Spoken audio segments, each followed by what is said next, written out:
और वो पत्ता भी खा गई। बकरी को क्या पता था, उसके लिए तो वह 60 गांव का पट्टा नहीं, उसके लिए तो एक पेड़ का पत्ता था जो उसकी भूख मिटाने में कारण था। वो क्या मालूम, उसे क्या मालूम था इस पर क्या लिखा है। वो सारे पत्तों को चढ़ते चढ़ते उस पत्तों को भी चढ़ गई। जब वो चरवाहा सो करके उड़ता है तो उस पत्ते को ढूंढता है तो वो पत्ता नहीं मिलता है। पास में देखा तो बकरी चल रही थी, उसने समझ लिया कि ये बकरी उस पत्ते को भी चढ़ गई है। वो व्यथा से तड़प उठा और उसके मन से एक आवाज निकली, मन की मन में रह गई और 60 गांव बकरी चढ़ गई। उस चरवाहा के मन से पुकार उठी, उस मन से व्यथा उठी कि मन की मन में रह गई और 60 गांव बकरी चढ़ गई। मान्यवर, वो सम्राट और कोई नहीं, वो सम्राट तुम ही थे, और वो चरवाहा भी कोई नहीं, वो चरवाहा भी तुम ही हो। इस पृथ्वी पर जब कोई पैदा होता है वो अपने साथ 60 गांव का पट्टा बख्शीश लिखवा करके लाता है, प्रभु की संपदा लिखवा करके लाता है, केवल्य का पट्टा लिखवा करके लाता है, वो सिद्धार्थों का पट्टा लिखवा करके लाता है, वो परमपिता परमात्मा की जागीर लिखवा करके लाता है। इस मुल्क में, इस पृथ्वी पर, इस ब्रह्मांड में पैदा होने वाला हर बच्चा वो 60 गांव का पट्टा का बख्शीश लिखवा करके आता है। लेकिन जो आदमी जब सो जाता है, याद रखना, सो गया, उठ जाग मुसाफिर भोर भई, अब रैन कहाँ जो सोबत है, जाग जाओ, अब रात कहाँ है। देखो सूरज निकल चुका है, पक्षी चहचहाने लगे, प्राची ने सूर्य के प्रकट होने के दरवाजे खोल दिए, अंधकार छट गया है, सूर्य की किरणें दुनिया में फैलने लगी है। आंखें खोलो आंखें खोलोगे तो पाओगे कि सुबह होगी, आंखें खोलोगे तो पाओगे कि प्रभात हो गया, आंखें खोलोगे तो पाओगे कि प्रभात हो गया, और उस प्रभात को सुप्रभात बना लेना। याद रखना, रात है इसलिए तुम सो रहे हो, ऐसा नहीं है, तुम सो रहे हो इसलिए रात है।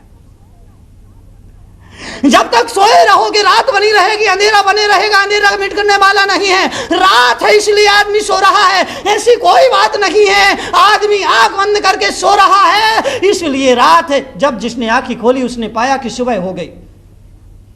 आज से 5000 साल पहले नारायण श्री कृष्ण ने आंखें खोली और उन्होंने अनुभव किया कि सुबह हो चुकी है।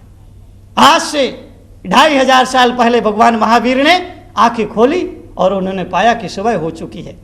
आज से 2500 साल पहले महात्मा बुद्ध ने आंखें खोली और उन्होंने पाया कि सुबह हो चुकी है। आज से 2000 साल पहले कुंद ने, जीसस ने, क्राइस्ट ने आंखें खोली और उन्होंने पाया कि सुबह हो चुकी है। आज से 100 साल पहले, 70 साल पहले आचार्य शांति सागर जी महाराज ने, आचार्य चक्रवर्ती आचार्य शांति सागर जी महाराज ने आंखें खोली और उन्होंने पाया कि सुबह हो चुकी है। आज से 10 साल पहले आचार्य विद्यासागर जी महाराज ने, आज से 20 साल पहले आचार्य विद्यासागर जी महाराज ने, आचार्य पुष्पदन सागर जी महाराज ने आंखें खोली और उन्होंने पाया कि सुबह हो चुकी है। जब जिसने आंखें खोली उसने यह अनुभव किया कि सुबह हो चुकी है। कहते हैं जब जागो तभी सवेरा। पता है ना तुमको, मालूम तो है, मुझसे क्यों बुलवाते हो? तुम इतने अजनबी और इतने अनजान नहीं हो, जानबूझकर अंध बने हो, आंखन बांधी पाटी। तुम्हारी हालत तो ऐसी है कि जानबूझ करके अंधे बन रहे हो, आंखों पर पट्टी बांध रहे हो। अरे जिस तरह से आदमी अपनी आंखों पर पट्टी बांध ले तो उसे दिखाई नहीं देता है, तुमने भी जानबूझ करके पट्टी बांध ली है, आंख होते हुए भी पट्टी बांध ली है, इसी वजह से तुम्हें दिखाई नहीं देता। हटा दो इस अज्ञान की पट्टी को, तो देखो कि तुम्हारे सामने दिन का देवता दिवाकर दिव्य रश्मियों को लेकर के खड़ा है और तुम्हारा वेलकम कर रहा है, तुम्हारे स्वागत में तुम्हारी तरफ बढ़ रहा है। जब जागो तभी सवेरा। एक आदमी ने पूछा कि धर्म ध्यान करने के लिए सबसे अच्छा मुहूर्त कौन सा है? मैंने कहा जिस क्षण तुम्हारा मन धर्म करने का करे वही सबसे अच्छा मुहूर्त है।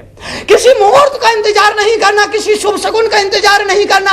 अरे जिस क्षण भजन करने का मन उठे, दान देने का मन उठे, तीर्थ यात्रा करने का मन उठे, सेवा करने का मन उठे, परोपकार करने का मन उठे, बस लग जाना। किसी मुहूर्त के इंतजार में मत बैठे रहना, किसी दिन विशेष के दिन में इंतजार में मत बैठे रहना, वरना मन का विचार जो उठा है वो खो जाएगा और फिर आप रह जाओगे 60 गांव बकरी चर जा। वो बकरी और कोई नहीं, मौत रूपी बकरी। बात को समझना, वो मौत रूपी बकरी एक दिन आएगी और उस पत्ते को चर जाएगी।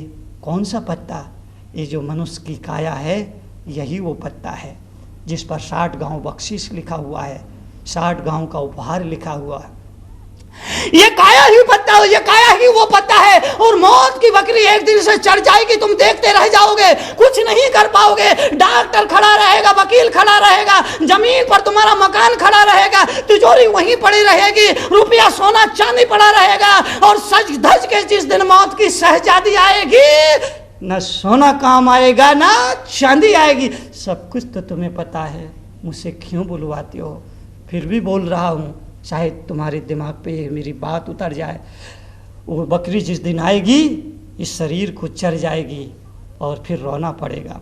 अरे महावीर ने इसी शरीर को पाकर के साधना की है, राम ने इस शरीर को पाकर के परमार्थ को उपलब्ध किया है, नारायण श्री कृष्ण ने इसी शरीर को पाकर के जीवन को ऊंचाइयां दी है, आचार्य कुंद ने इसी शरीर को पाकर के, आचार्य समंतभद्र ने इसी शरीर को पाकर के, भगवान पार्श्वनाथ और नेमिनाथ ने इसी शरीर को पाकर के, भगवान बाहुबली ने इसी शरीर को पाकर के जीवन की ऊंचाइयों का स्पर्श किया है, अनंत सुख और अनंत ज्ञान की आराधना की है और मोक्ष को पाया है। वही शरीर तुम्हें मिला है, वही जीवन तुम्हें मिला है। इसलिए शरीर, इस तन, इस काया, इस जीवन को पाने के बाद कहीं सो मत जाना, गफलत में मत आ जाना, मोह की नींद में मत सो जाना, वरना वो मौत की बकरी एक दिन आएगी और इस जीवन को चर जाएगी। और फिर जब जागोगे, तुम्हारे हाथों कुछ नहीं होगा सिवाय रोने के, खून के आंसू बहाने के।